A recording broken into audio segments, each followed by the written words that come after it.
ಇತಿಹಾಸ ವಿಚಾರ ಸಂಕಿರಣ.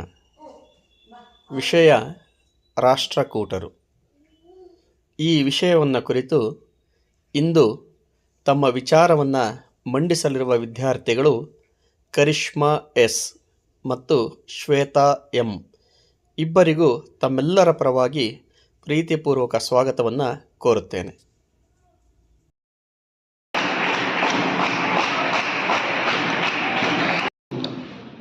ನನ್ನ ಹೆಸರು ಕರಿಷ್ಮಾ ಎಸ್, ದ್ವಿತೀಯ PUC BLR PU college Sirigere, ಕಲಾ ವಿಭಾಗ HEPL. ವಿಷಯ ಇತಿಹಾಸ, ಅಧ್ಯಾಯ 4 ಪ್ರಾಚೀನ ಯುಗ. 4.8 ರಾಷ್ಟ್ರಕೂಟರು. ಇದರಲ್ಲಿ ಮಾನ್ಯಪೀಠದ ರಾಷ್ಟ್ರಕೂಟರು 753ರಿಂದ 978ರವರೆಗೆ ಆಳ್ವಿಕೆ ನಡೆಸಿದರು. ರಾಷ್ಟ್ರಕೂಟರು ದಕ್ಷಿಣ ಭಾರತದಲ್ಲಿ ಬೃಹತ್ ಸಾಮ್ರಾಜ್ಯವನ್ನು ಸ್ಥಾಪಿಸಿ ದೀರ್ಘಕಾಲ ಆಳ್ವಿಕೆ ನಡೆಸಿದರು. ಇವರು 753ರಿಂದ 978ರವರೆಗೆ ಆಳಿದರು. ಇವರು ಮೊದಲು ಬಾದಾಮಿ ಚಾಲುಕ್ಯರ ಸಾಮಂತರಾಗಿದ್ದರು. ರಾಷ್ಟ್ರಕೂಟ ಎಂಬ ಪದವು ಅಧಿಕಾರವನ್ನು ಸೂಚಿಸುತ್ತದೆ. ರಾಷ್ಟ್ರ ಎಂದರೆ ದೇಶ, ಕೂಟ ಎಂದರೆ ಮುಖ್ಯಸ್ಥ. ಒಟ್ಟಾರೆಯಾಗಿ ರಾಷ್ಟ್ರಕೂಟ ಎಂದರೆ ದೇಶದ ಮುಖ್ಯಸ್ಥ ಎಂದರ್ಥ. ಶಿಲಾಶಾಸನಗಳಲ್ಲಿ ಇವರು ತಮ್ಮನ್ನು ತಾವು ಲಟ್ಟಲೂರು ಪುರಾಧೀಶ್ವರರು ಎಂದು ಕರೆದುಕೊಂಡಿದ್ದರಿಂದ ಇವರು ಮಹಾರಾಷ್ಟ್ರದ ಲಟ್ಟಲೂರು ಪ್ರದೇಶಕ್ಕೆ ಸೇರಿದವರು ಎಂದು ತಿಳಿದುಬರುತ್ತದೆ. ಗರುಡ ಇವರ ರಾಜಲಾಂಛನ.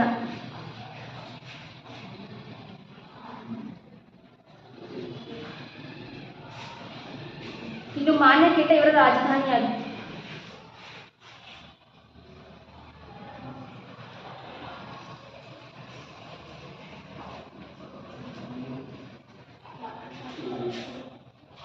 ಇನ್ನು ದಂಡಿದುರ್ಗ ರಾಷ್ಟ್ರಕೂಟರ ಮೊದಲ ದೊರೆ. ಇವನು ಬಾದಾಮಿ ಚಾಲುಕ್ಯರನ್ನು ಸೋಲಿಸಿದನು. 1ನೇ ಕೃಷ್ಣನು ಇವನ ಉತ್ತರಾಧಿಕಾರಿಯಾದನು. ಇವನು ಚಾಲುಕ್ಯರ ದೊರೆ ಕೀರ್ತಿವರ್ಮನನ್ನು ಸಂಪೂರ್ಣವಾಗಿ ಸೋಲಿಸಿ ಈತನು ಎಲ್ಲೋರದಲ್ಲಿ ಏಕಶಿಲಾ ಕೈಲಾಸನಾಥ ದೇವಾಲಯವನ್ನು ಕಟ್ಟಿಸಿದನು. ನಂತರ ಅಧಿಕಾರಕ್ಕೆ ಬಂದ 2ನೇ ಗೋವಿಂದನು ದುರ್ಬಲವಾಗಿದ್ದರಿಂದ ಅವನನ್ನು ಪದಚ್ಯುತಿಗೊಳಿಸಿ ಧ್ರುವನು ಅಧಿಕಾರಕ್ಕೆ ಬಂದನು. ಮಾನ್ಯಪೀಠದ ರಾಷ್ಟ್ರಕೂಟರಲ್ಲಿ ಧ್ರುವ ಹಾಗೂ 3ನೇ ಗೋವಿಂದನ ಸಾಧನೆಗಳ ಬಗ್ಗೆ ನೋಡುತ್ತೇವೆ. ಮೊದಲನೆಯದಾಗಿ ಧ್ರುವ 780ರಿಂದ 793ರವರೆಗೆ ಆಳ್ವಿಕೆ ನಡೆಸಿದನು.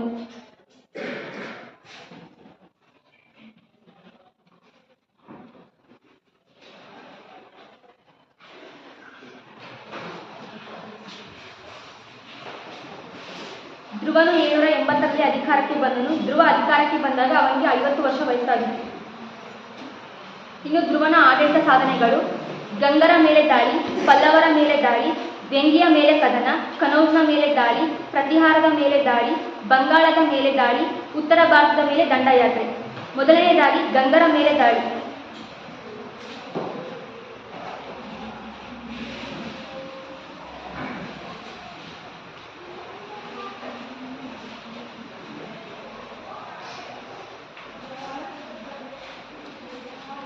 ಅಧಿಕಾರಾರೂಢನಾದ ಮೇಲೆ ದ್ವಂದ್ವದಲ್ಲಿ ತನ್ನ ಸಹೋದರನಿಗೆ ಬೆಂಬಲಿಗರಾಗಿ ನಿಂತವರ ಮೇಲೆ ಸೇಡು ತೀರಿಸಿಕೊಳ್ಳುವ ಪ್ರಯತ್ನ ನಡೆಸಿದ. ಗಂಗಾರಕ ಶಿವಮರನನ್ನು ಸೋಲಿಸಿ ಗಂಗವಾಡಿಯನ್ನು ವಶಪಡಿಸಿಕೊಂಡು ತನ್ನ ತಮ್ಮನಾದ ಸ್ತಂಭನನ್ನು ಅದರ ರಾಜ್ಯಪಾಲನನ್ನಾಗಿ ನೇಮಿಸಿದನು.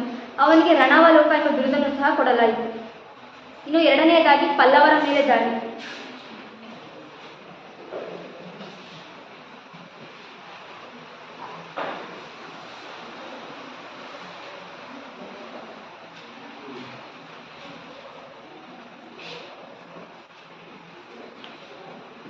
ಪಲ್ಲವ ನಂದಿವರ್ಮನನ್ನು ಜಯಿಸಿ ಅವನಿಂದ ಅಪಾರ ಕಾಣಿಕೆಯೊಂದಿಗೆ 100 ಆನೆಗಳನ್ನು ಪಡೆದನು.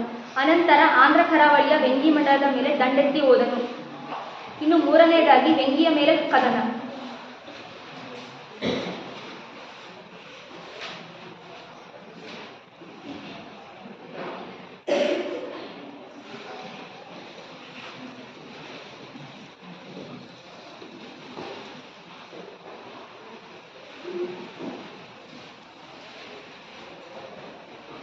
ವೆಂಗಿ ಮಂಡಲದ ದೊರೆ ಕುಬ್ಜ ವಿಷ್ಣುವರ್ಧನನು ತನ್ನ ಪುಟ್ಟ ಸೇನಾಬಲದ ಸಾಮರ್ಥ್ಯವನ್ನು ಅರಿತವನಾಗಿದ್ದನು.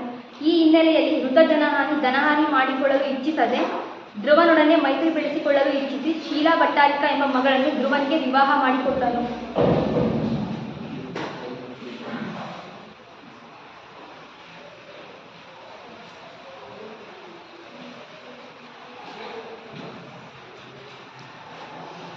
ಹಾಗೂ ಮೈತ್ರಿಯ ಜೊತೆಗೆ ಉತ್ತಮ ಬಂಧುತ್ವವನ್ನು ಸಹ ಬೆಳೆಸಿಕೊಂಡನು. ಇನ್ನು ನಾಲ್ಕನೆಯದಾಗಿ ಕನೌಜ್ನ ಮೇಲೆ ದಾಳಿ.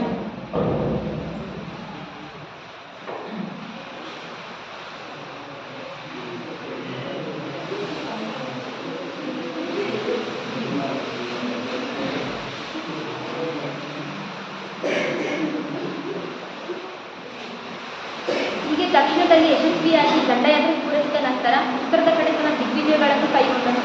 ಕನೌಜ್ನ ದೊರೆ ಇಂದ್ರಾಯುಧನನ್ನು ಸೋಲಿಸಿ ಆ ರಾಜ್ಯವನ್ನು ವಶಪಡಿಸಿಕೊಂಡು ಸೋಲನ್ನು ಒಪ್ಪಿಕೊಂಡ ಇಂದ್ರಾಯುಧ ಅವನ ಸಾಮಂತನಾಗಿ ಮುಂದುವರಿದನು.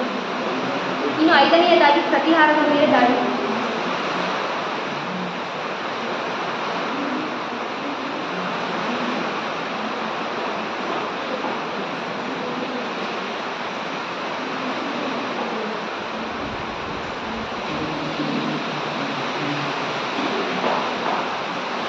ನರ್ಮದಾ ನದಿಯ ದಂಡೆಯ ಮೇಲೆ ತನ್ನ ಪ್ರಬಲ ಸೇನೆಯನ್ನು ಸಜ್ಜುಗೊಳಿಸಿ ತನ್ನ ಮಕ್ಕಳಾದ ಗೋವಿಂದ ಹಾಗೂ ಇಂದ್ರರನ್ನು ವಿವಿಧ ಶಾಖೆಗಳ ಅಧಿಪತಿಗಳನ್ನಾಗಿ ನೇಮಿಸಿದನು.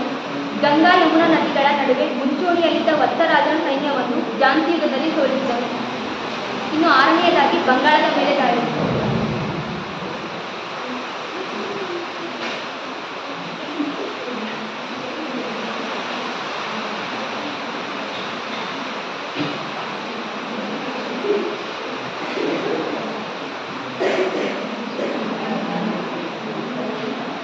ಬಂಗಾಳದ ಧರ್ಮಪಾಲನನ್ನು ಸೋಲಿಸಿ ರಾಷ್ಟ್ರಕೂಟದ ಸಾಮ್ರಾಜ್ಯವನ್ನು ಬಂಗಾಳದವರೆಗೂ ವಿಸ್ತರಿಸಿದನು. ಉತ್ತರ ದಿಗ್ವಿಜಯದಿಂದ ಸಾಕಷ್ಟು ಸಂಪತ್ತಿ ದೊರೆತಿದ್ದು ಕೀರ್ತಿ ಹೆಚ್ಚಿದ್ದರೂ ಕೂಡ ರಾಜಕೀಯವಾಗಿ ಅದು ಉತ್ಕೃಷ್ಟವಾಗಿರಲಿಲ್ಲ. ಇನ್ನು 7ನೇಯದಾಗಿ ಉತ್ತರ ಭಾರತದ ಮೇಲೆ ದಂಡಯಾತ್ರೆ.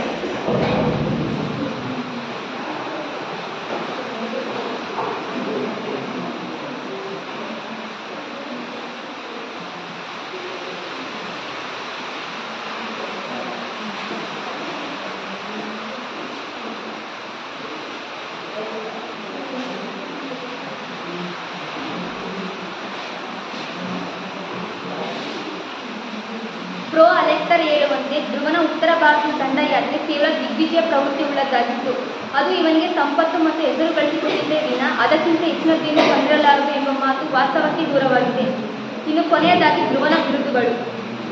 ಧಾರಾವರ್ಷ, ನರೇಂದ್ರ ದೇವ, ಕಲಿವಲ್ಲಭ, ನಿರುಪಮ ಶ್ರೀವಲ್ಲಭ ಹೀಗೆ ಇನ್ನು ಮುಂತಾದ ಬಿರುದುಗಳು ಧ್ರುವನಿಗೆ ದೊರೆತಿದೆ.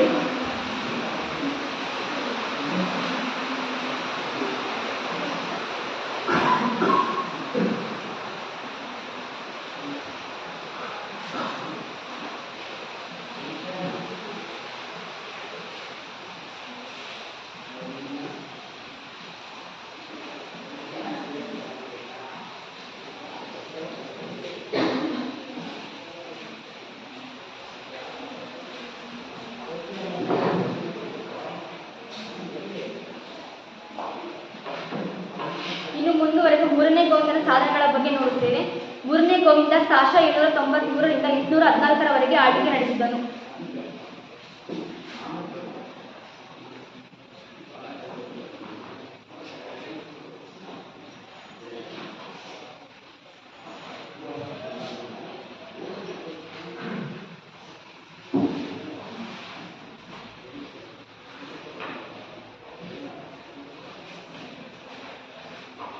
ಮೂರನೇ ಗೋವಿಂದನ ಸಾಧನೆಗಳು: ಸೋದರ ಸ್ತಂಭನ ದಂಗೆ, ದಕ್ಷಿಣ ಭಾರತದ ದಿಗ್ವಿಜಯ.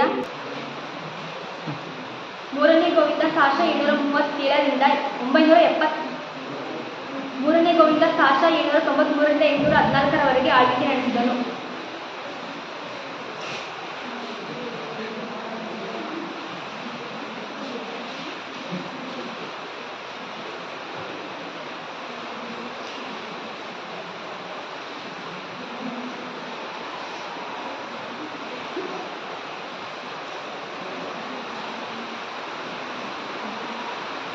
ಮೂರನೇ ಗೋವಿಂದನ ಸಾಧನೆಗಳು: ಸೋದರ ಸ್ತಂಭನ ದಂಗೆ, ದಕ್ಷಿಣ ಭಾರತದ ದಿಗ್ವಿಜಯ, ಉತ್ತರ ಭಾರತದ ದಿಗ್ವಿಜಯ, ಬಂಗಾಳದ ಮೇಲೆ ದಾಳಿ, ಗಂಗರೊಂದಿಗೆ ಕದನ, ಸಿಂಹಳದ ಅರಸರೊಂದಿಗೆ ಕದನ, ಸಾಮ್ರಾಜ್ಯದ ವಿಸ್ತಾರ.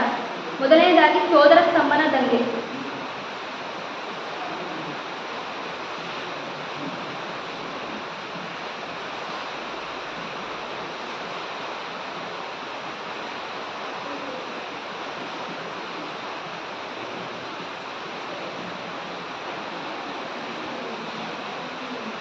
ಧ್ರುವನ ಮಗನಾದ 3ನೇ ಗೋವಿಂದನು ಸಾಶ 793ರಲ್ಲಿ ಅಧಿಕಾರಕ್ಕೆ ಬಂದನು.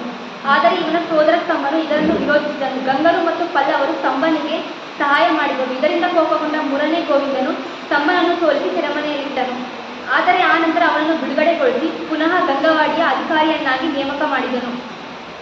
ಸೆರೆಮನೆಯಲ್ಲಿದ್ದ ಗಂಗರ ದೊರೆ ಶಿವಮಾರನನ್ನು ಈ ಹಿಂದೆ ಬಿಡುಗಡೆಗೊಳಿಸಿದ್ದನು. ಆದರೆ ಸ್ತಂಭನಿಗೆ ಸಹಾಯ ಮಾಡಿದ್ದರಿಂದ ಪುನಃ ಅವನು ಸೆರೆಮನೆ ಸೇರಬೇಕಾಯಿತು. ಈ ಹಿಂದೆ ಅಡಗಿಸುವಲ್ಲಿ ನೆರವು ನೀಡಿದ ಮತ್ತೊಬ್ಬ ಸಹೋದರನಾದ ಇಂದ್ರನನ್ನು ಗುಜರಾತಿನ ರಾಜ್ಯಪಾಲನನ್ನಾಗಿ ನೇಮಿಸಿದನು. ತನ್ನ ಸೆರೆಯಿಂದ ವಿಮುಕ್ತನಾಗಿ ಮತ್ತೆ ಪ್ರಬಲನಾಗ ಬಯಸಿದ ಗಂಗರ ದೊರೆ ಶಿವಮಾರನನ್ನು ಯುದ್ಧದಲ್ಲಿ ಸಂಹರಿಸಿ ಅವನ ರಾಜ್ಯವನ್ನು ತನ್ನ ಸಾಮ್ರಾಜ್ಯದಲ್ಲಿ ವಿಲೀನಗೊಳಿಸಿಕೊಂಡನು. ಇದರಿಂದ ಬೆದರಿದ ನೊಳಂಬವಾಡಿಯ ಅರಸ ಚಾರು ಪೊನ್ನೇರ ಮೂರನೇ ಗೋವಿಂದನ ಪರಮಾಧಿಕಾರವನ್ನು ಒಪ್ಪಿಕೊಂಡನು.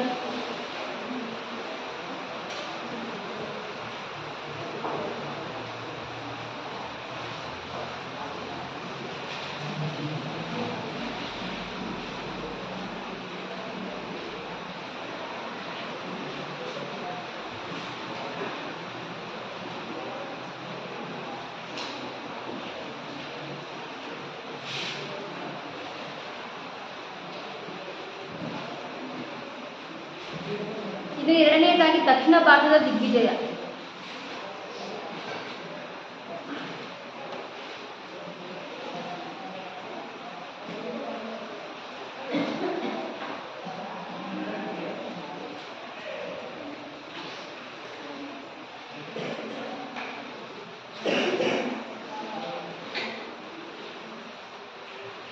ದಕ್ಷಿಣ ಭಾರತದಲ್ಲಿ ದಿಗ್ವಿಜಯ ಮುಗಿದ ಮೇಲೆ ವೆಂಗಿ ಚಾಲುಕ್ಯರು ಮತ್ತು ಪೂರ್ವ ಚಾಲುಕ್ಯರನ್ನು ಅಡಗಿಸಿದನು. ಇನ್ನು ಮೂರನೆಯದಾಗಿ ಉತ್ತರ ಭಾರತದ ದಿಗ್ವಿಜಯ.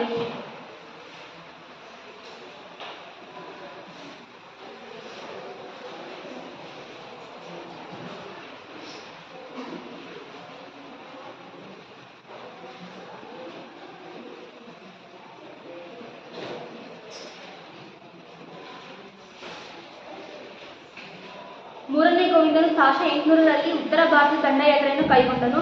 ಇವನ ದಾಳಿಗೆ ಎಗರಿದ ಎರಡನೇ ನಾಗಭಟನು ಯುದ್ಧ ಭೂಮಿಯಿಂದ ಓಡಿ ಹೋದನು. ಚಕ್ರಾಯುಧನು ಶರಣಾದನು. ಧರ್ಮಪಾಲನ ಯುದ್ಧದಿಂದ ಹಿಂದಕ್ಕೆ ಸರಿದು ಕಪ್ಪ ಕಾಣಿಕೆಯನ್ನು ಸಲ್ಲಿಸಿದನು.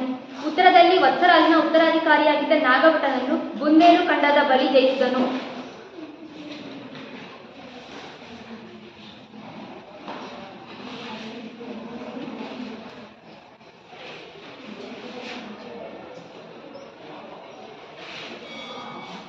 ಇನ್ನು ನಾಲ್ಕನೆಯದಾಗಿ ಬಂಗಾಳದ ಮೇಲೆ ದಾಳಿ.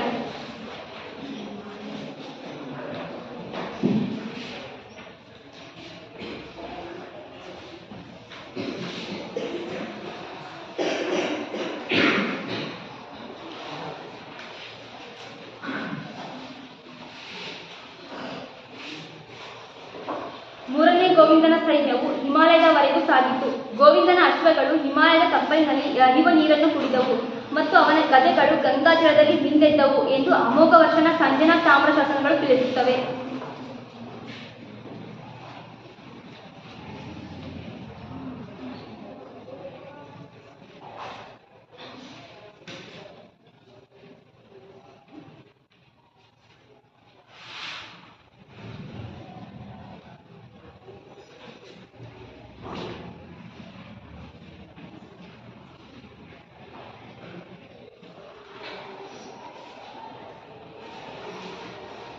ಇದಾದ ನಂತರ ಬಂಗಾಳದ ಧರ್ಮಪಾಲ ಕೈಗೊಂಬೆಯಂತಿದ್ದ ಕನೌಜ್ನ ಚಕ್ರಾಯುಧನು ಕೂಡ ರಾಷ್ಟ್ರಕೂಟರ ಅಧೀನನಾದನು.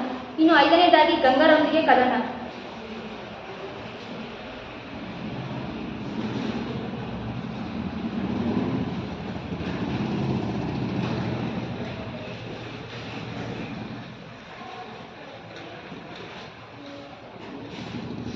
ಗಂಗರು 803ರಿಂದ 804ರವರೆಗೂ ಆಡಳಿತವನ್ನು ನಡೆಸಿದರು. ಪಾಂಡ್ಯರು ಮತ್ತು ಕೇರಳದ ಅರಸರನ್ನು ಒಟ್ಟುಗೂಡಿಸಿಕೊಂಡು ರಾಷ್ಟ್ರಕೂಟರ ಮೇಲೆ ದಾಳಿ ಮಾಡಿದರು. ಮೂರನೇ ಗೋವಿಂದನು ಇವರನ್ನೆಲ್ಲ ಸೋಲಿಸಿ ಅವರ ರಾಜ್ಯ ಲಾಂಛನಗಳನ್ನು ಕಿತ್ತುಕೊಂಡನು. ಕ್ರಿಸ್ತಶಕ 805ರಲ್ಲಿ ಶಾಸನದಂತೆ ಗೋವಿಂದನು ಪಾಂಡ್ಯರಿಂದ ಮತ್ಸ್ಯವನ್ನು, ಪಲ್ಲವರಿಂದ ಋಷಭವನ್ನು, ಚೋಳರಿಂದ ವ್ಯಾಘ್ರವನ್ನು, ಗಂಗರಿಂದ ಗಜವನ್ನು, ಕೇರಳರಿಂದ ಚಾಪವನ್ನು ಹಾಗೂ ಪೂರ್ವ ಚಾಲುಕ್ಯರಿಂದ ವರಹವನ್ನು ಕಸಿದುಕೊಂಡನು. ಇವು ಆಯಾ ರಾಜವಂಶಗಳ ರಾಜಲಾಂಛನಗಳಾಗಿವೆ. ಇನ್ನು ಆರನೆಯದಾಗಿ ಸಿಂಹಳದ ಅರಸರೊಂದಿಗೆ ಕದನ.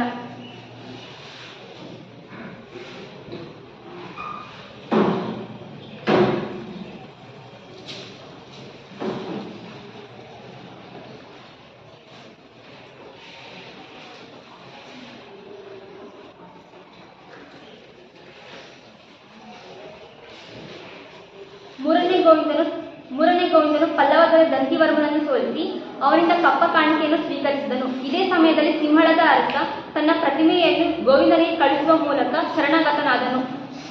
ಇನ್ನು 7ನೇದಾಗಿ ಸಾಮ್ರಾಜ್ಯದ ವಿಸ್ತಾರ.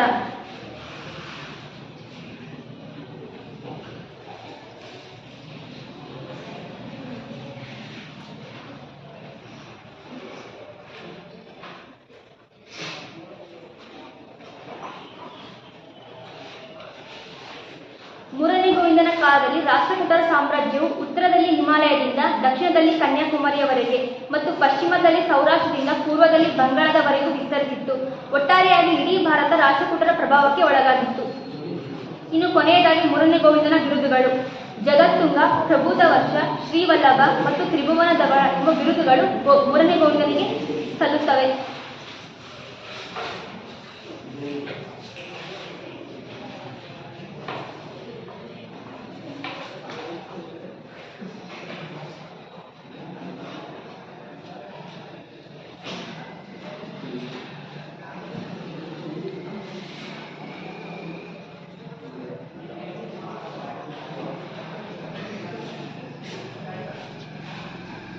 ಇದಿಷ್ಟು ಮಾನ್ಯಪೀಠದ ರಾಷ್ಟ್ರಕೂಟರಲ್ಲಿ ಕಂಡುಬರುವ ಧ್ರುವ ಹಾಗೂ ಮೂರನೇ ಗೋವಿಂದನ ಸಾಧನೆಗಳಾಗಿವೆ. ಧನ್ಯವಾದಗಳು. ನನ್ನ ಹೆಸರು ನಿವೇದನೆ. ನಾನು ವಿದ್ಯಾ PUC HPS ವಿಭಾಗದಲ್ಲಿ ಓದುತ್ತಿದ್ದೇನೆ. ನನ್ನ ಸ್ನೇಹಿತೆ ಕರಿಷ್ಮಲಾದ ಅವರು ರಾಷ್ಟ್ರಕೂಟರ ಬಗ್ಗೆ ತಿಳಿಸಿದ್ದ ನಾನು ಈಗ 1ನೇ ಅಮೋಘ ವರ್ಷನ ಸಾಧನೆಗಳನ್ನು ತಿಳಿಸಿದ್ದೇನೆ.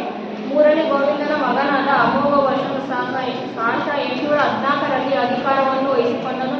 ಆದರೆ ಆತನು ಅಪ್ರಾಪ್ತ ಬಾಲಕನಾದ ಕಾರಣ ಆತನ ಚಿಕ್ಕಪ್ಪ ಕರ್ಕ ಇವನು 814ರಿಂದ 820ರವರೆಗೆ 7 ವರ್ಷಗಳ ಕಾಲ ಆಡಳಿತ ನಡೆಸುತ್ತಾನೆ.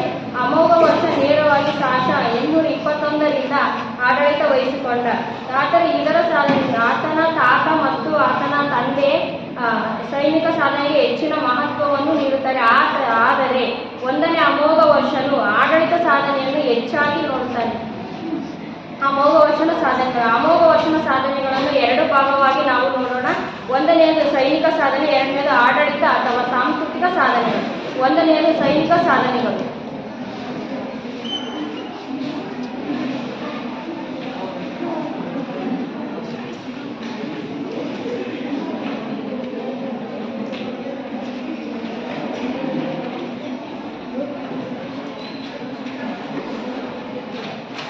ಇವನು ಮೊದಲಿಗೆ ಶಾಂತಿ ಪ್ರಿಯನಾಗಿದ್ದ. ಸೈನಿಕ ಸಾಧನೆಯಲ್ಲಿ 1ನೇ ಸಾಧನೆ ಎಂದರೆ ವಿಂಧ್ಯ ಚಾಲುಕ್ಯರೊಡನೆ ಕದನ.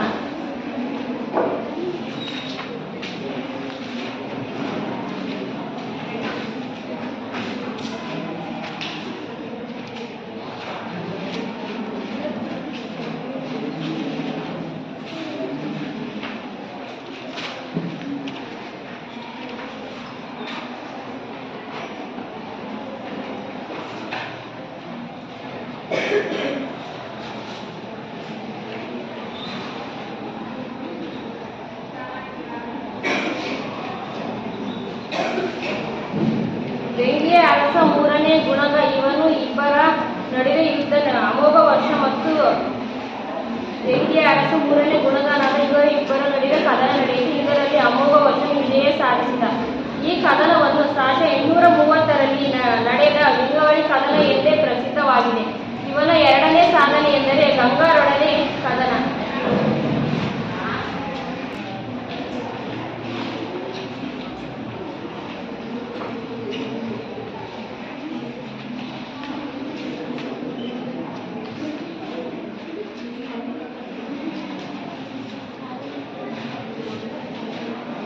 ಅರಸರುಗಳು ತಮ್ಮಲ್ಲೇ ಕಚ್ಚಾಟ ಮಾಡುತ್ತಿದ್ದರು. ಅಮೋಘ ವರ್ಷ ಕಾಲದಲ್ಲಿ ಸ್ವತಂತ್ರ ಹೊಂದಲು ಪ್ರಯತ್ನಿಸಿ ಮತ್ತು ರಾಷ್ಟ್ರಕೂಟರ ಮೇಲೆ ದಂಗೆ ಎದ್ದರು. ರಾಷ್ಟ್ರಕೂಟರ ಪ್ರಸಿದ್ಧ ಸೇನಾನಿ ಬಲ್ಕೇಶ್ ಇದನ್ನು 1 ವರ್ಷಕ್ಕೆ ಕೇಳಿ.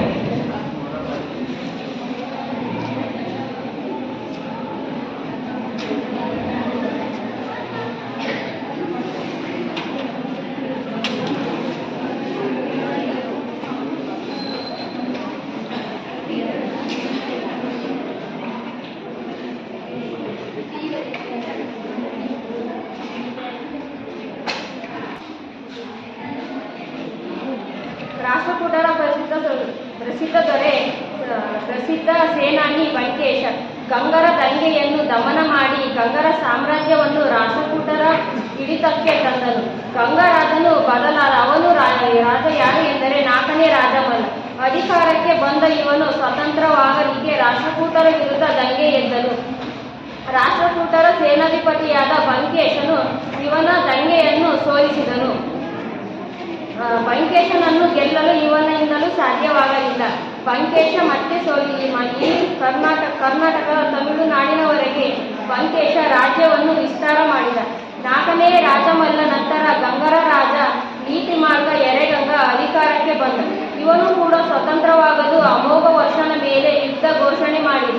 ನೀತಿಮಾರ್ಗ ಎರೆಗಂಗ ಮತ್ತು ಅಮೋಘ ವರ್ಷನ ನಡುವೆ ರಾಜರಾಮುಡು ಎಂಬ ಕದನ ನಡೆಯಿತು. ಈ ಕದನದಲ್ಲಿ ಎರೆಗಂಗನು ಗೆದ್ದನು. ಅಮೋಘ ವರ್ಷ ಈ ಕದನದಲ್ಲಿ ಸೋತನು. ಗಂಗರ ಮೇಲೆ ದ್ವೇಷ ಸಾಧಿಸಿದ ಶಾಂತಿಯಿಂದ ಅಮೋಘ ವರ್ಷನು ಸೋತ ಕಾರಣ. ಆದರೆ ಇವನು ಗಂಗರ ಮೇಲೆ ದ್ವೇಷವನ್ನು ಸಾಧಿಸಲಿಲ್ಲ.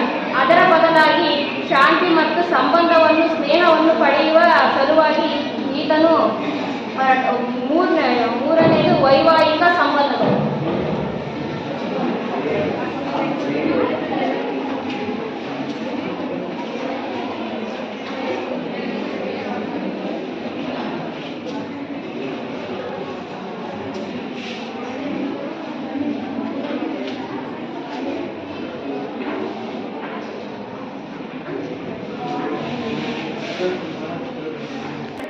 ರಕ್ಷಣೆ ಮಾಡಲು ಮತ್ತು ಭದ್ರಗೊಳಿಸಲು ಈ ಶಾಂತಿ ಪಡೆಯಲು ಪಕ್ಕದ ರಾಜ್ಯಗಳಲ್ಲಿ ಸಂಬಂಧವನ್ನು ಅಮೋಘ ವರ್ಷನು ಹೊಂದಿದ ತನ್ನ ಹಿರಿಯ ಮಗಳಾದ ಚಂದ್ರಲತೆಯನ್ನು ಗಂಗರ ನೀತಿ ಮಾರ್ಗ ಎರೆಗಂಗನ ಮಗ 3ನೇ ಪುತ್ರನಿಗೆ ಕೊಟ್ಟು ಮದುವೆ ಮಾಡಿ ಈ ಮೂಲಕ ಸಂಬಂಧವನ್ನು ಗಳಿಸಿದ. ಆತ 2ನೇ ಮಗಳಾದ ಶಿಲಾಮಹಾದೇವಿಯನ್ನು ಬೆಂಕಿಯ ಅರಸ ವಿಜಯಾದಿತ್ಯನಿಗೆ ಕೊಟ್ಟು ಅಮೋಘ ವರ್ಷ ಮದುವೆ ಮಾಡಿದ. ಈ ಅರಸರೊಂದಿಗೆ ಸ್ನೇಹ ಸಂಬಂಧ ಹೊಂದಿದ. ಇವನ 3ನೇ ಮಗಳಾದ ಸಂಕಳನ್ನು ಪಲ್ಲವರ 3ನೇ ನಂದಿವರ್ಮನಿಗೆ ಕೊಟ್ಟು ವಿವಾಹ ಮಾಡಿ ಹೀಗೆ ಪಲ್ಲವರೊಂದಿಗೆ ಸ್ನೇಹ ಸಂಬಂಧವನ್ನು ಪಡೆದ. ಈತ ಕೊನೆಯ ಮಗಳಾದ ರೇವಕನಿಮುಡಿಯನ್ನು ಗಂಗರ ಎರೆಗಂಗನಿಗೆ ಕೊಟ್ಟು ಮದುವೆ ಮಾಡಿ ಈ ರೀತಿ ಸುತ್ತಮುತ್ತಲು ರಾಜ್ಯಗಳಲ್ಲಿ ಸ್ನೇಹ ಸಂಬಂಧವನ್ನು ಅಮೋಘ ವರ್ಷನು ಹೊಂದಿದ. ಅಮೋಘ ವರ್ಷನ ಕೊನೆಯ ಸಂದರ್ಭ. ಅಮೋಘ ವರ್ಷನ ಮಗನಾದ ಕೃಷ್ಣ ಅಮೋಘ ವರ್ಷನ ವಿರುದ್ಧವೇ ದಂಗೆ ಎದ್ದನು. ಈತನ ದಂಗೆಯನ್ನು ಬಂಕೇಶ ದಮನ ಮಾಡಿ ಅಷ್ಟೇ ಅಲ್ಲದೆ ಕೃಷ್ಣನ ಮನ ಪರಿವರ್ತನೆಯನ್ನು ಮಾಡಿದ. ಈ ರೀತಿ ಮಾಡಿದ ಕಾರಣಕ್ಕಾಗಿ ಅಮೋಘ ವರ್ಷನು ಬಂಕೇಶನ ಸೇವೆಯನ್ನು ಮೆಚ್ಚಿ ಅಮೋಘ ವರ್ಷನು ಬಂಕೇಶನಿಗೆ ಹೆಸರಿನಲ್ಲಿ ಬಂಕಾಪುರ ಎಂಬ ನಗರವನ್ನು ನಿರ್ಮಾಣ ಮಾಡಿ ಇವನ ನೆನಪಿಗಾಗಿ ಮಾಡಿದ ಮತ್ತು ಇವನನ್ನು ರಾಜ್ಯಪಾಲನಾಗಿ ನೇಮಕ ಮಾಡಿದ. 3ನೇದು ಅರಬ್ ಪ್ರವಾಸಿ ಸುಲೇಮಾನ್ನ ಹೊಗಳಿಕೆ.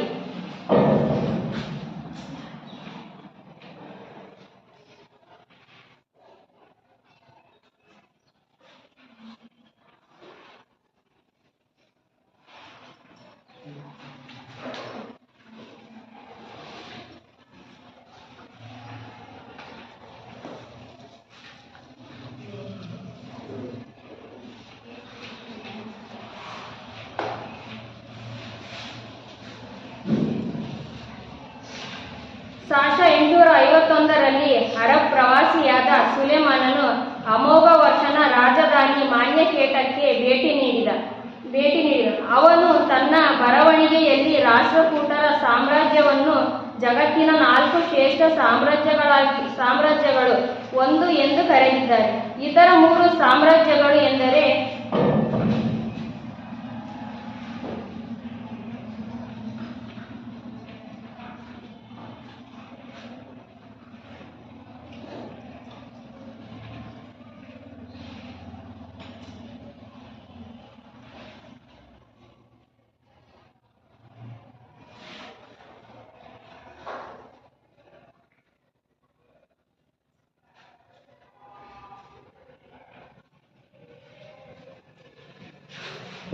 Baghdad, China, Constantinople. ಈತನ 4ನೇ ಸಾಧನೆ ಅಮೋಘ ವರ್ಷನ ಸಾಹಿತ್ಯ ಕೊಡುಗೆ.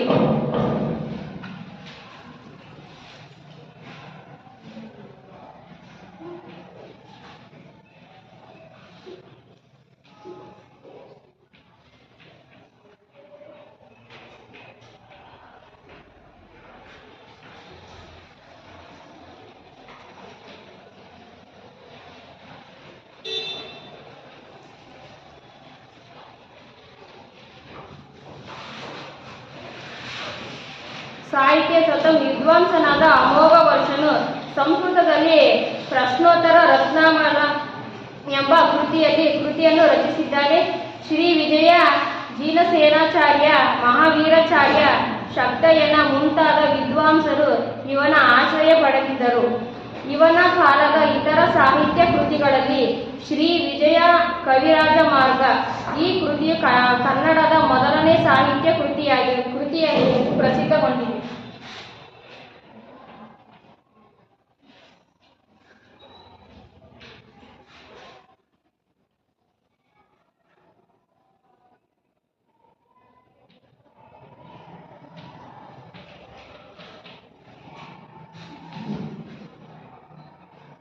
ಈತನ 5ನೇ ಸಾಧನೆ ಎಂದರೆ ಅಮೋಘ ವರ್ಷನ ಧಾರ್ಮಿಕ ಸಹಿಷ್ಣುತೆ ಮತ್ತು ಶಾಂತಿ ಪ್ರಿಯತೆ.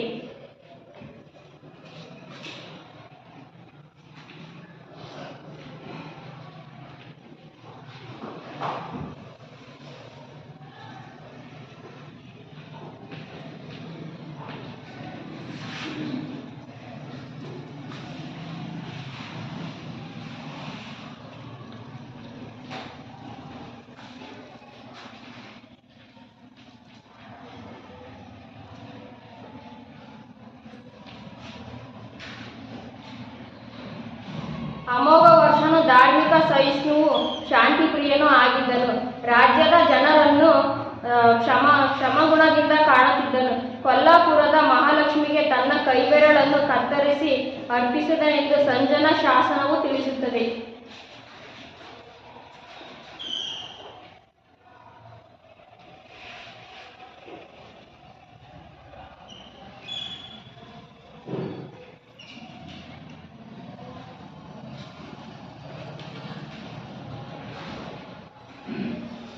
ಇವನ ಕೊನೆಯ ಸಾಧನೆ ಎಂದರೆ ಅಮೋಘ ವರ್ಷನ ಬಿರುದುಗಳು.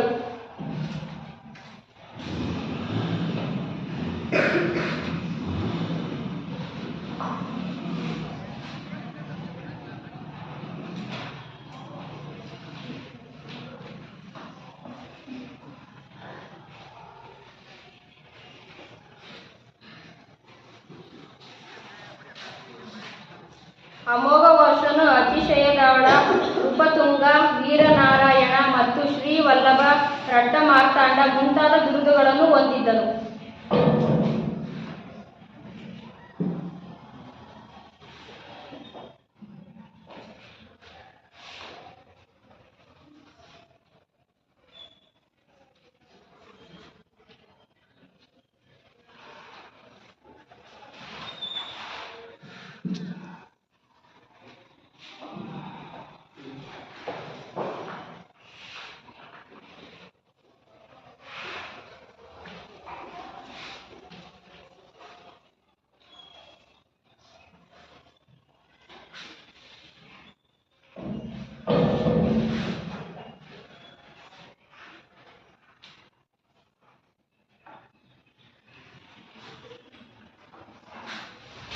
ಅಮೋಘ ವರ್ಷನು ಇನ್ನೂ ಅನೇಕ ಬಿರುದುಗಳನ್ನು ಹೊಂದಿದ್ದನು. ಈ ರೀತಿಯಾಗಿ ಅಮೋಘ ವರ್ಷನ ಸೈನಿಕ ಸಾಧನೆಯನ್ನು ನಾವು ನೋಡುತ್ತೇವೆ. ಧನ್ಯವಾದ.